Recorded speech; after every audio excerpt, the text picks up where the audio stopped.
Suuraa namaaf ergitan tokko akkaataa fageenyumatti bilbila nama ergitaniif san keessaa balleessuu yoo barbaadan balleessuu dandeessan isin barsiisa.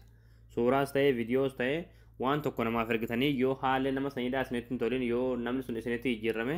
akkaataa fageenyumatti waan ergitaniif san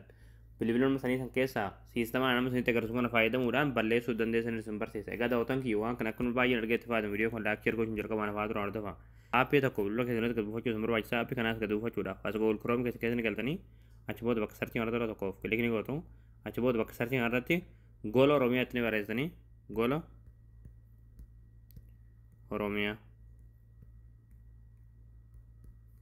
achi booda gola oromiyaa kajoo jala raasanii baasarratti tokkoof kilikni gootu ammallee asirratti gola oromiyaa kajoo irratti tokkoof kilikni gootu ammallee haala kanaan sitti fidaa asirratti akoonni sarchii irratti tokkoof kilikni gootu bakka sarchii irratti qubee faa naa daa barreessanii achi booda sarchii fuuldura kan kilik gootu sarchii gootu achi booda haala kanaa suuraa kan deebisaa suuraa kan irratti tokkoof kilikni gootu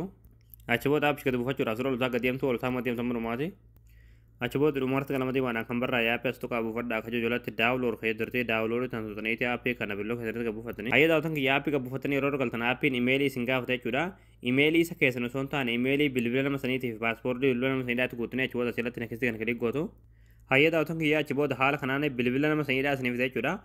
achi booda haala kanaan isiniif jechuudha as fuulduratti fakkii siitingii jirti jechuudha yaakoon siitingii asirratti tokkoof kilikni gootanii achi booda barreeffama diimaadhaan kan barraa'e asirratti faaktor riisiit kajoo kanatti tokkoof kilik gootanii guutumaan guutuu bilbila nama saniidhaa foormaatii gootanii suuraa keessanii fi waan nama sanitti ergitan bilbila sana keessaa balleessuu dandeessan.